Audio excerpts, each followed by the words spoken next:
Chapter 2 Unusual House Guest. Chrysalis blinked at Tone Shift, a curious, confused tint coming over her eyes. The little nibble she had gotten from him looked like it had given her at least a little bit of strength. She narrowed her eyes at him before shoving his hooves off of her face and glaring at him. "And why should I do that?" she asked coldly, trying once more to stand up.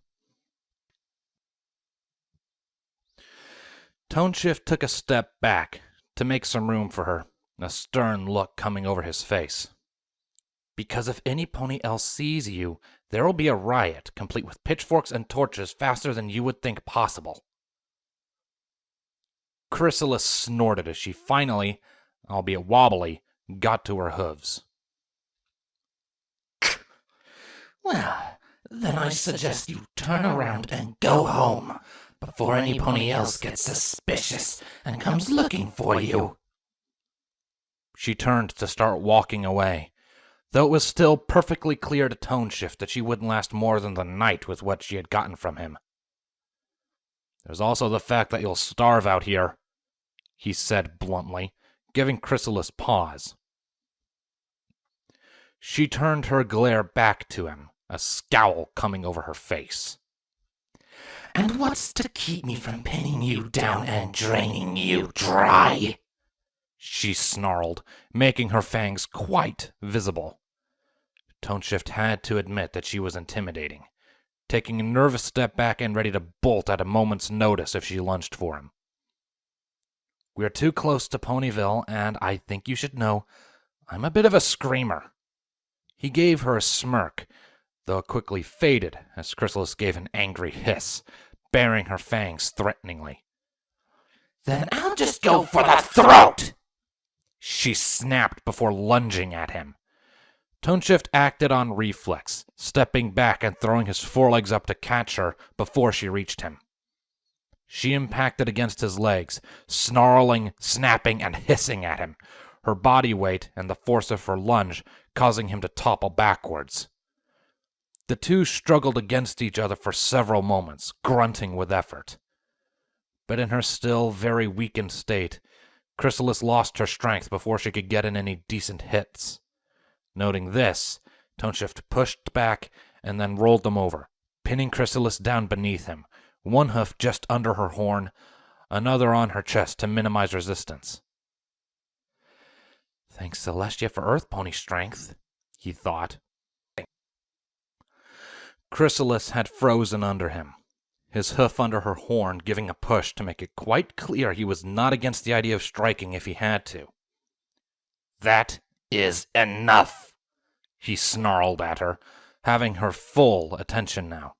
"You are in no condition to be running off into the forest if you can't even best an Earth Pony like me, who has a lazy job."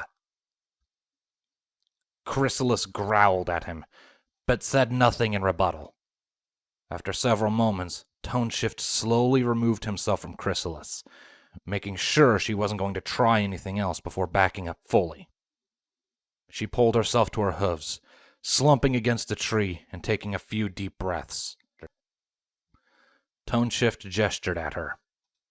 "Disguise. Now."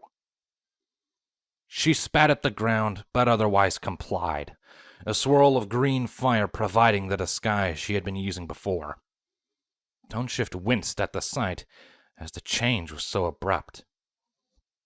He had never really seen a changeling do their thing up close before, and he had to admit it was rather unsettling. "All right, come on," he said a bit more gently, trotting up next to her and letting her support herself on him. "What are you planning?" Chrysalis droned, sounding tired and resigned. She wasn't looking at him, her eyes downturned and closed as he began to help her along. "That is a good question." Tone Shift silently mouthed to himself before actually answering her question with, "For now, I'm going to make sure you aren't going to drop dead from starvation, get that leg of yours patched up, and then probably take you to Princess Twilight." Chrysalis scoffed and looked away from him, giving a short, agitated Some clouds were overhead, but luckily there was no rain. Some moonlight faintly peeked out from behind the clouds, giving spots of dim illumination. The trek back to Tone's house was silent, save for Chrysalis occasionally hissing in discomfort from her wounded leg and their hooves brushing through the grass. Her eyes shone with disgust as she glanced around Ponyville, but she didn't get much of a chance to appreciate the architecture, as they shortly came to Toneshift's house. "Here we are," he said simply, pushing the door open and bringing Chrysalis inside. He brought her to the couch, made her sit, and then went to the windows. "Go ahead and drop your disguise. Save your energy," he said as he locked each window and closed their curtains. Chrysalis glared at him, but complied, dropping her disguise. Soon, all of the windows were locked and covered, leaving Chrysalis's eyes as the only source of illumination for a moment. Tone was on top of things, swiftly moving to the couch and turning on a lantern he kept next to it for whenever he needed to do something at night. The glow was enough to illuminate the room with a soft yellow light. Chrysalis watched Toneshift intently as he started moving around the house, checking things and then disappearing into the kitchen. "Question!" Toneshift's voice called out from the other room. "Do changelings eat anything besides love?" Chrysalis blinked in surprise. "Food?" Bring me an animal corpse and I'll demonstrate, she snarked dryly, looking straight ahead. "Carnivore. Gotcha," Toneshift said from the kitchen. Chrysalis looked around for several moments, examining her surroundings from the couch as though looking for an escape route. Several minutes passed before a scent caught her nose, prompting an instinctual inhale and her mouth to water. Whatever it was, it smelled good. Toneshift returned about a minute later, with a simple plate balanced on his back. He slid it onto the couch, revealing to Chrysalis that it was covered in scrambled eggs, very lightly salted. She glanced up at him quizzically, asking him a question with her expression alone. "No, I don't eat the eggs on their own," Toneshift remarked dryly, rolling his eyes. "They're usually used in the baking of cakes and other such things." "I know that, idiot," Chrysalis said condescendingly, looking more at the plate than him now. "I'm wondering why you're feeding me." "Because I figure it'd be rather rude to let my guests starve on my couch in the middle of the night," Tone replied bluntly before gesturing to the plate. "I don't know how much that'll give you, but eat up." Chrysalis looked at Toneshift with growing surprise. Not only was this pony feeding her, but he was also acting with a surprising amount of confidence. Still, the grumbling of her stomach made her push all other thoughts aside. She shoved her face down into the plate and began greedily eating. She must have been more engrossed in this than she realized, as she didn't even notice Toneshift leaving and coming back with a simple blanket until it was set down in front of her. "Once you're done eating, get some sleep. We're going to be talking in the morning." He turned slightly and looked at her more directly. "And please don't try to leave, okay? I don't like the idea of some pony, even you, dying if I could have prevented it." Chrysalis snorted at him before wolfing down the last remaining scraps of egg on the plate. "And what's to stop me from slipping out through a window when you're asleep?" "For one thing, all locked, and I have the key. Secondly, I'm not leaving this room until you're sound asleep," he replied simply, giving her a coy look and sitting down with his back to the wall, keeping an eye on her. "I'm a changeling. No, I'm the queen of the changelings. What makes you so sure you can tell that I'm actually asleep and not just faking it?" she asked confidently, giving her own smirk. "I think I'll know," Toneshift replied, putting on a challenging look. "We'll see about that." Chrysalis accepted his challenge confidently.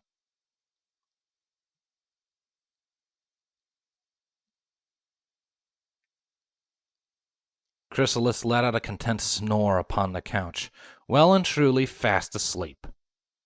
Toneshift let out a yawn and blinked tiredly before removing himself from the wall and making his way for his room.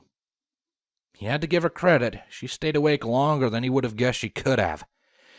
She'd really given him a run for his money for a while, faking sleep for almost an hour before it truly claimed her. He could tell it had because of the way her sleeping changed.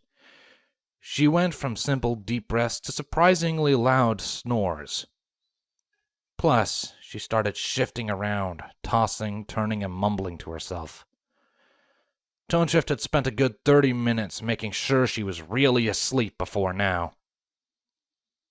He checked a wall-mounted clock as he went to his room, and flinched as he realized that he must have been keeping an eye on Chrysalis and staring her down for a good long while. It was well past midnight. He made it to his room and flopped into his bed, making sure to set his alarm for around 8:30 in the morning. He would like to get more sleep than that, but he also wanted to make sure Chrysalis didn't break out of his house when the sun came up. He knew she'd try that if he wasn't awake first. As soon as his alarm was set, he looked up at the ceiling and promptly passed out.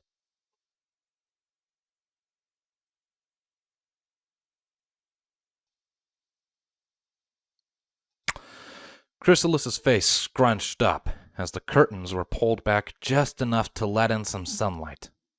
She quickly opened her eyes, becoming fully awake in only a second or so, as she quickly took stock of her situation. She seemed to mentally berate herself as she realized she had fallen asleep. Once she had blinked the remaining sleep from her eyes, Toneshift let the curtain fall back into place, casting the room into relative darkness once more. Sunlight still pierced through the curtains, but at least now no pony looking in through his windows would see the changeling queen sleeping on his couch. "Good morning," Toneshift said groggily, obviously still casting off the remainders of his own nap. He held a mug of coffee in his free hoof, freshly brewed. He took a sip before half trotting, half stumbling away from the window to attend to some items he still had sitting on his office desk. Chrysalis didn't say anything, simply staring at the back of his head as he set about writing something down on a few slips of parchment before placing them into envelopes. He stood after he was done, took another swig of coffee, and then turned to look at Chrysalis.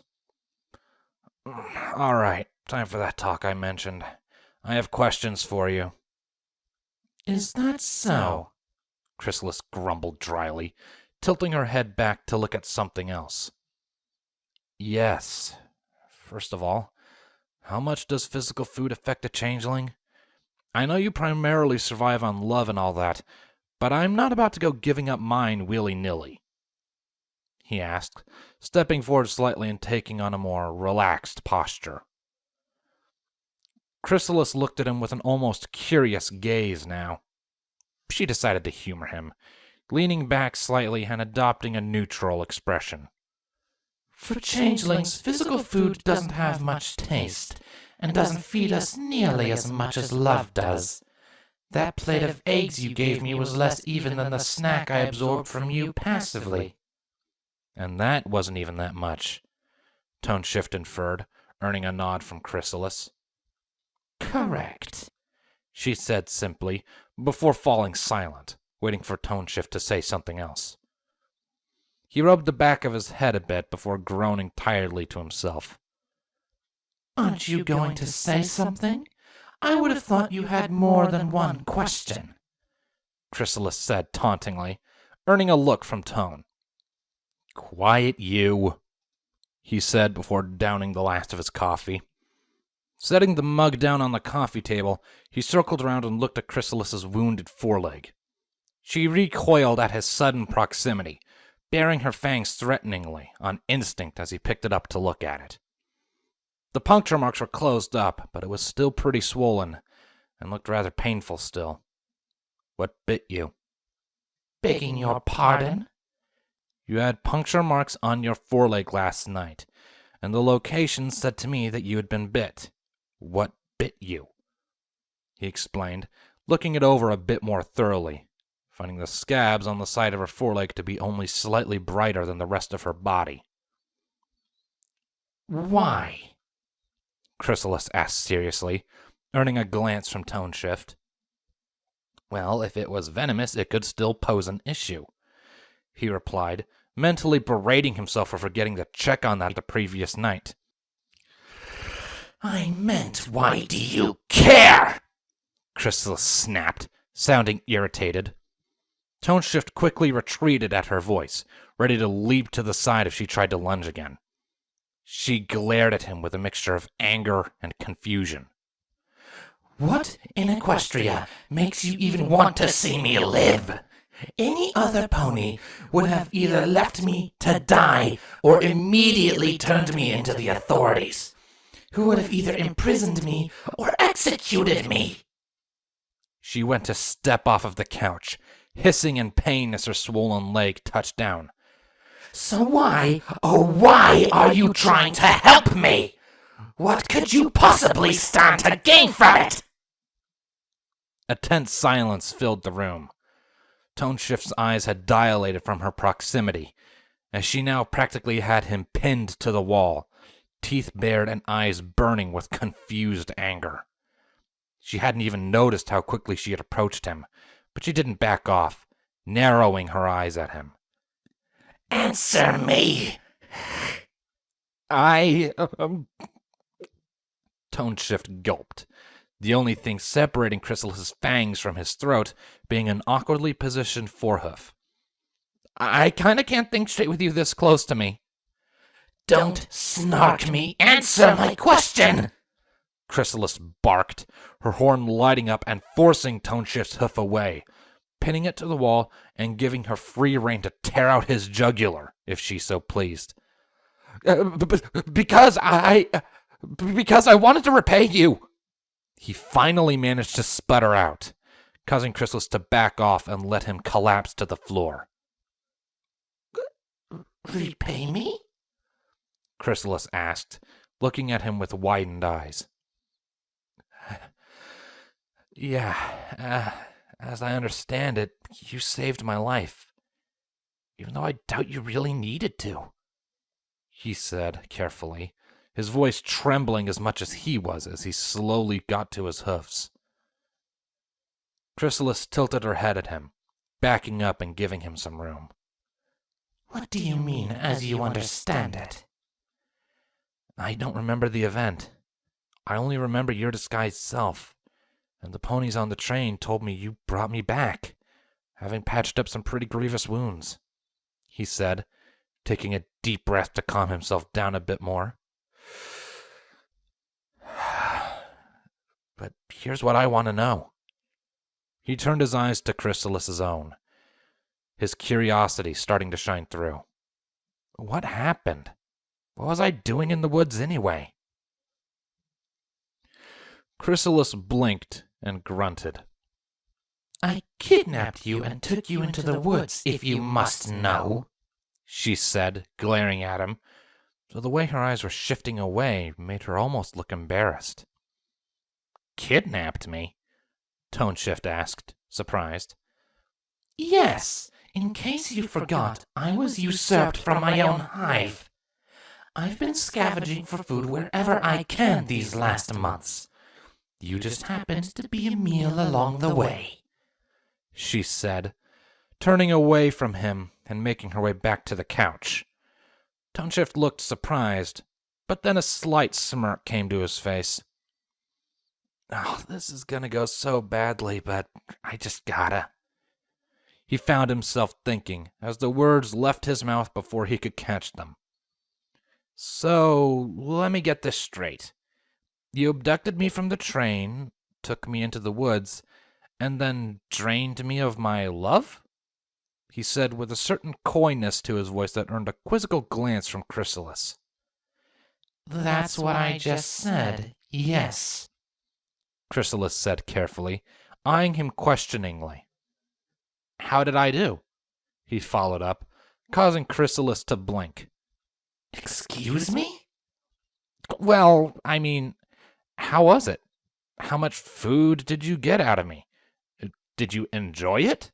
He followed up. I should really stop while she doesn't get it. Chrysalis looked at him for several moments, but then her expression flattened into one of annoyance. You really don't know how we get food, do you? Well, I was assuming that... You should really stop assuming things, Chrysalis snarled, baring her teeth at him. Now go get me some more food, or I might just have to drain you in more ways than one. Her tone lowered to emphasize the threat. And trust me, you wouldn't like how it would end for you. She gave her fangs a lick with her forked tongue. Toneshift started blushing, and then his face paled considerably. All right, he said quickly before making a very swift exit to the kitchen. From where she was situated, Chrysalis heard the sounds of pans rattling around as he moved about in the kitchen. A loud clatter and crash indicated he dropped something. Idiot, Chrysalis muttered humorously to herself. You don't live as the Changeling Queen for as long as I have and not pick up on that sort of misconception. Or how to turn it on your prey for your own amusement. She grinned to herself before settling back down on the couch to take the weight off of her wounded foreleg.